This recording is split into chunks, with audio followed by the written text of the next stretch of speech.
En réaction aux récentes accusations formulées par un membre du Conseil national de transition, le syndicat national des chauffeurs et conducteurs routiers a annoncé un arrêt de travail. Il a également décidé d'engager une procédure judiciaire. La 5e édition du Forum d'Assouan s'est ouverte en Égypte sur fond de défis sécuritaires et de quêtes de développement durable.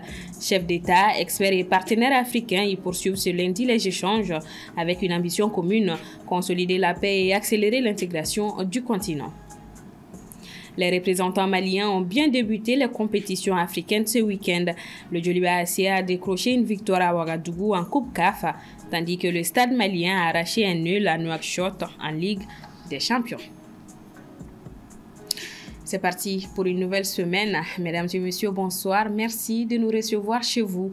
Suite aux accusations d'un membre du Conseil national de transition, le syndicat national des chauffeurs et conducteurs routiers a annoncé un arrêt de travail. Réuni en urgence ce lundi 20 octobre 2025, le syndicat a décidé de porter plainte. Djeneba Samaki. Les attaques terroristes incessantes contre les camions-citernes ont transformé l'approvisionnement du pays en carburant en un parcours du combattant. Des chauffeurs sont morts, d'autres blessés et la peur d'une rupture d'essence plane sur la capitale et tout le pays. Dans ces contextes déjà dramatiques, c'est une polémique qui met le feu aux poudres. Il s'agit des accusations portées par un membre du Conseil national de transition, estimant que certains chauffeurs seraient complices des groupes armés en leur vendant du carburant. Au fur et à mesure où le convoi prend en route, ils sont tombés, ils sont brûlés, les citernes sont brûlées. Vous voyez, les pertes sont énormes. Mais avec tout ça, nous sommes en train de s'engager pour que la population ne trouve pas de problème, pour que tout le monde puisse vaguer à leur occupation. Et voilà, en compensation, c'est que ceux qui sont en train de dormir dans les bureaux, climatisés, et ils pensent qu'ils sont plus nobles dans la citoyenneté que ces chauffeurs-là. Et c'est aberrant. Hein? Le syndicat national des chauffeurs et conducteurs routiers Synacor a décidé d'observer un arrêt. Dans ce climat, les membres du CNT ont présenté des excuses aux transporteurs dans une vidéo devenue virale sur les réseaux. Selon le secrétaire général du syndicat, les autorités ont également entamé des négociations pour apaiser la situation. Suite à cela, une réunion d'urgence s'est tenue ce 20 octobre vers 10h au siège du Synacor.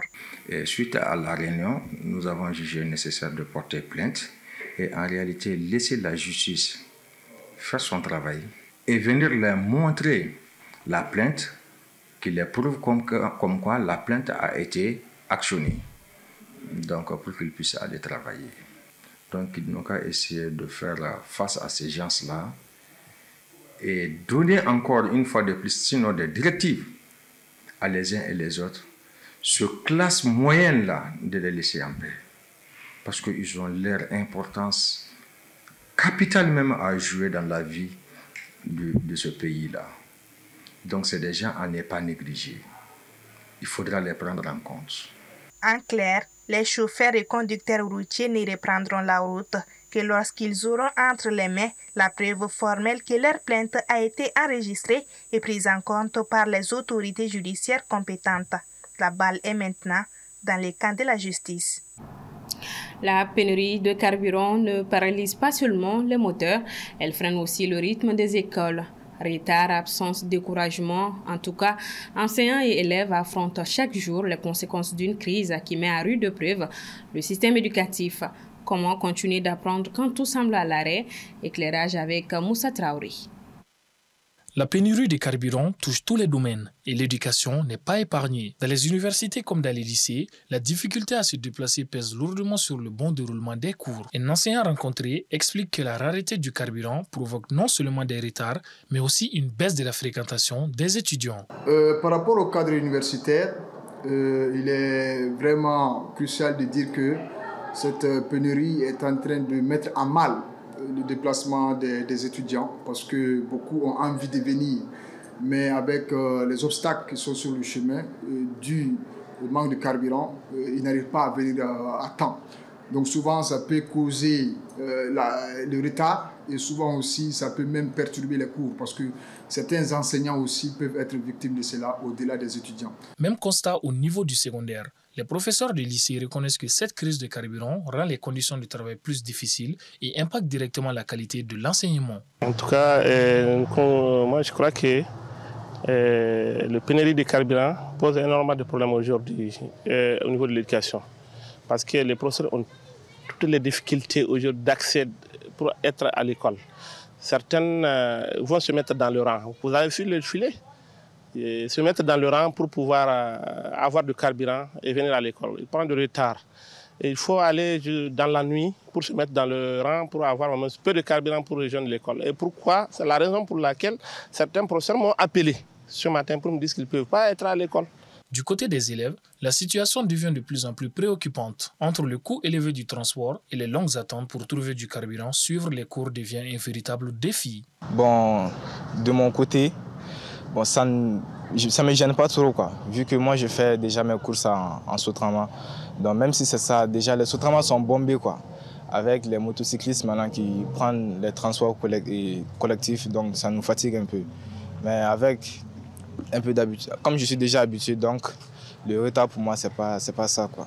La pénurie de carburant n'affecte donc pas seulement l'économie, mais freine aussi l'éducation, pilier essentiel du développement. Les enseignants comme les apprenants espèrent un retour à la normale afin de reprendre sereinement le chemin du savoir.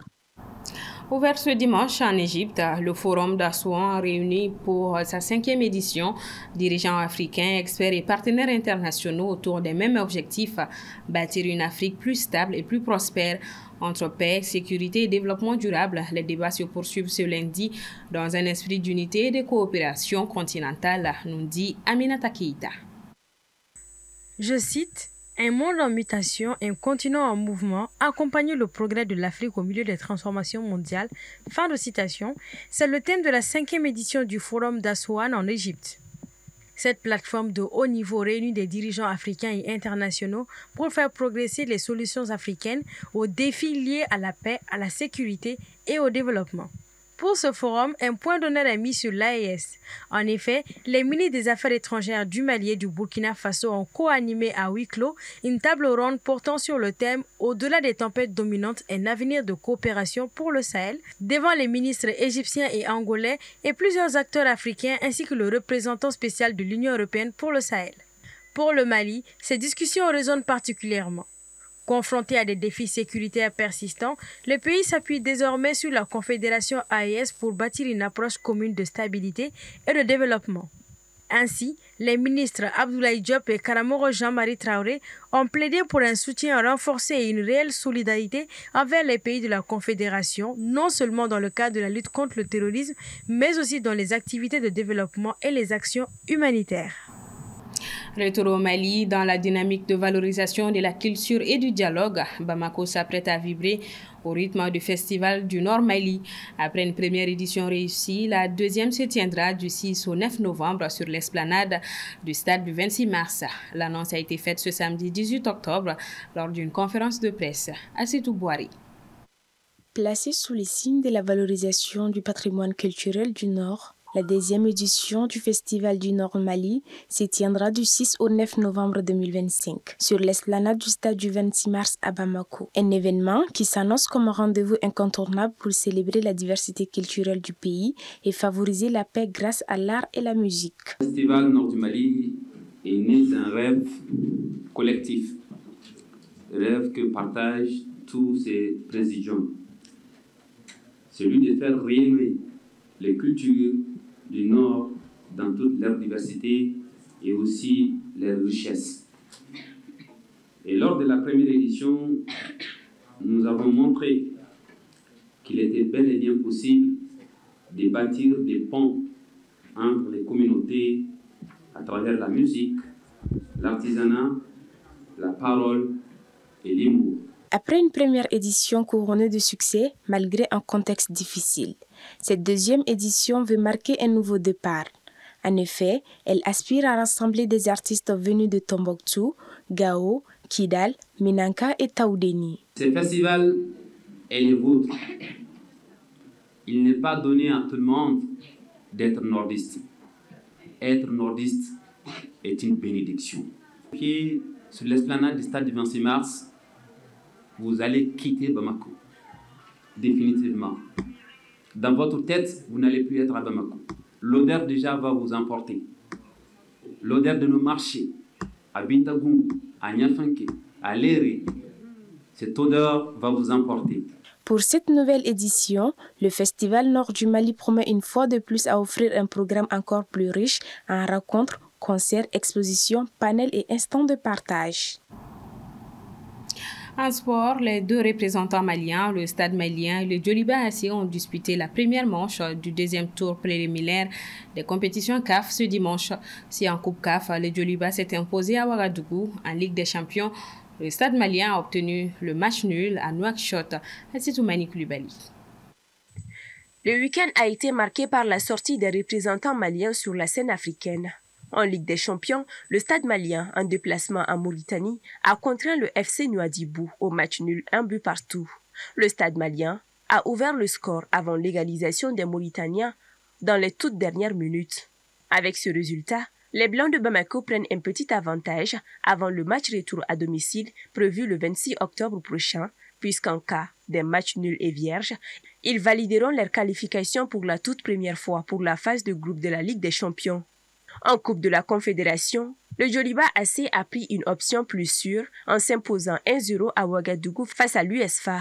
Contrairement au Stade malien, le Djoliba AC a pris un avantage précieux. Le but décisif est intervenu à la 84e minute grâce à Kader Knan, donnant à l'équipe une longueur d'avance avant le match retour prévu à Bamako. Il faut rappeler que les deux représentants maliens sont sur une belle lancée pour voir la phase de groupe des compétitions africaines cette saison. Les matchs retour programmés pour le week-end prochain s'annoncent très cruciaux pour ces deux clubs. Et l'Afrique rayonne à nouveau sur la scène mondiale grâce au sacre historique du Maroc à la Coupe du Monde des moins de 20 ans. Les Lionceaux de l'Atlas se sont imposés 2-0 face aux favoris argentins, offrant ainsi à leur pays un premier titre mondial dans cette catégorie et un deuxième pour le continent après celui du Ghana en 2009. À moins de 2 mois de la CAN 2025 qui se tiendra justement au Maroc, l'ambiance est à la fête. Les supporters ont envahi les rues pour célébrer cette victoire mémorable. Place maintenant aux réactions.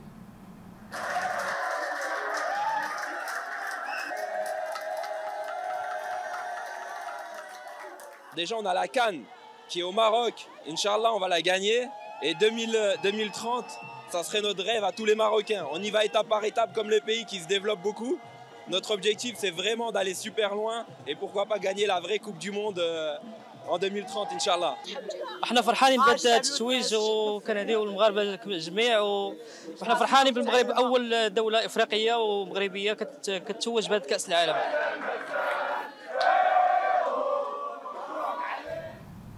Voilà, et c'est sur cette note sportive que se referme ce 1945. Merci à vous de l'avoir suivi. Le programme continue sur la télé qui vous allume.